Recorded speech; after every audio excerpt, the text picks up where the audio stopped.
ExxonMobil is one of the largest companies in the world. Any measure you look at, you find ExxonMobil listed in the top 5 or 10 of all companies. They have battled with Apple back and forth over the last couple of years in terms of market capitalization. They are in the top 5 in terms of revenue. There is absolutely no measure in which ExxonMobil is not considered one of the largest companies in the world. They were founded in 1882, over 130 years ago, and they're based in Irving, Texas, right outside of Dallas. They have an annual operating revenue of over $400 billion, and they employ 75,000 employees. ExxonMobil is involved in exploration, production, refining, and marketing of oil and natural gas. They also produce chemicals, commodity petrochemicals, and generate electricity. SWOT analysis is an analysis that companies use to identify strengths, weaknesses, opportunities, and threats.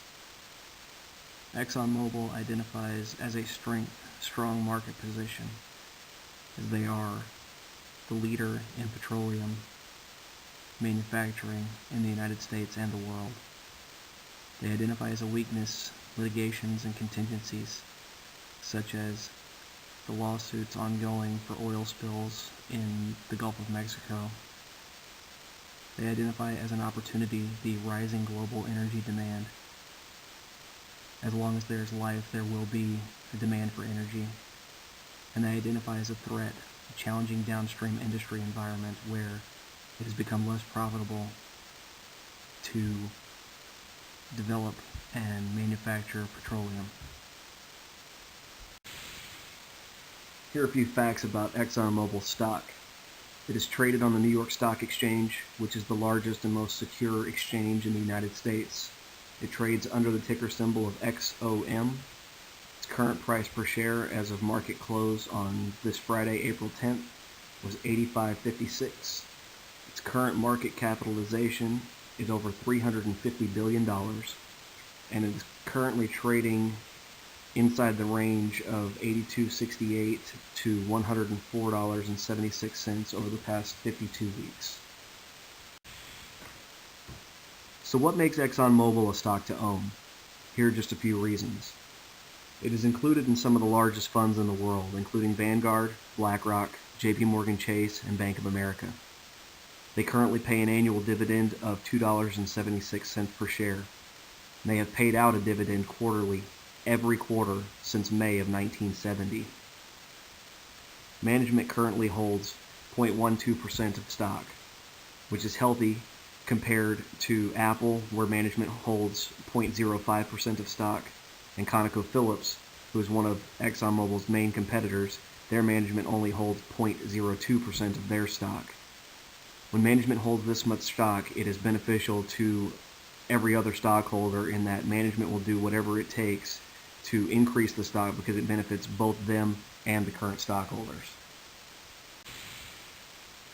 So how does ExxonMobil measure up to its competition? Here we show some basic balance sheet ratios between Exxon and ConocoPhillips, who is considered by many to be Exxon's main competition. First off, we show trailing PE, which is a trailing price to earnings ratio. ExxonMobil's is 11.27 and ConocoPhillips is 12.08. Generally speaking, the lower the number, the better. Right below that is price to sales. ExxonMobil is 0.96, ConocoPhillips 1.49. Again, the lower the number, the better. Next is price to book. ExxonMobil 2.04, ConocoPhillips 1.59. Lower is also better. Here ConocoPhillips shows slightly better ratio. Next on the list is total debt to equity. ExxonMobil shows 16.08, ConocoPhillips 43.17.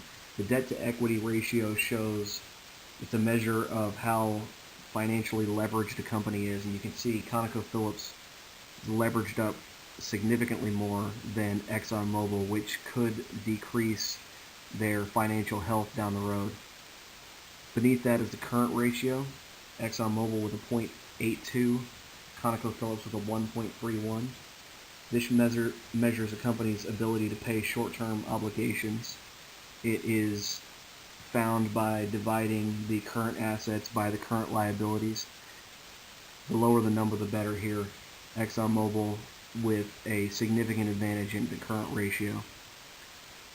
Beneath that are return on assets and return on equity, which are standard measures of a company's performance, and ExxonMobil beats ConocoPhillips in both regards with 6.96 to 5.67 on return on assets and 18.59 to 11.09 on return on equity.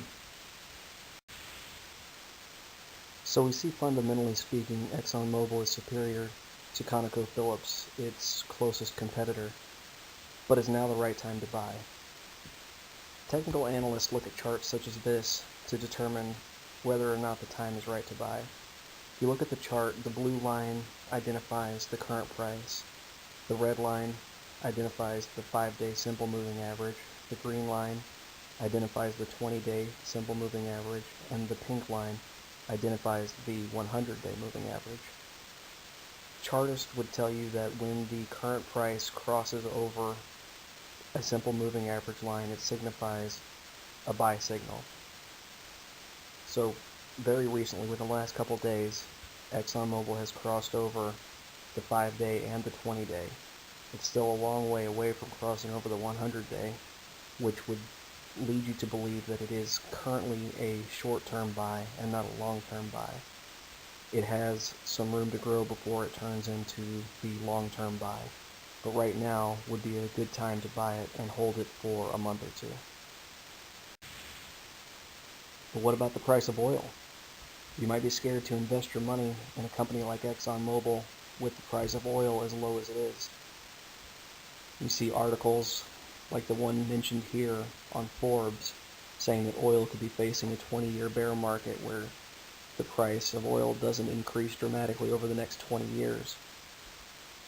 The simple fact of the matter is that there are many articles written every day that instill fear in those who potentially could be putting their money into oil. On the flip side, you see contrarian strategists like the article written by energyandcapital.com where it is saying that oil is currently showing a buy signal. So who do you believe? You can go on either side. I currently tend to lean much more toward the contrarian strategist, believing that oil has reached a low and is going to turn around very soon. In conclusion, ExxonMobil is one of the largest companies in the world. They have a long history of strong earnings and stock performance. They have 45 years of continuous dividend payout. They show strong fundamentals, and the technical analysis shows buy signals forming right now. In my opinion, now is the time to buy ExxonMobil.